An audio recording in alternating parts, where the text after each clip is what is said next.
Good morning, everybody. So, if the maximum distance from your office to your house, it's say 10 kilometers, the max distance, you should start running between your office and house.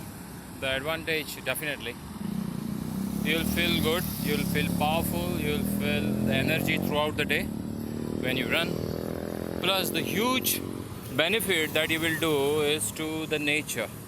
Just imagine in the city like Mumbai, people within the 10 kilometers distance of their workplace and house, if they stop using vehicles, stop using two-wheelers, just imagine thousands of people, lakhs of people in Mumbai saving fuel, thereby contributing to nature.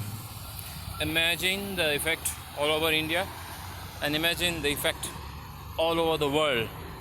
Huge. You will contribute huge to Mother Nature. You will contribute huge to yourself by running. So, leave your vehicle home, two-wheeler home, start running for the distance up to 10 kilometers to your office. Share my video, like my video. Nitesh Running on YouTube. Bye.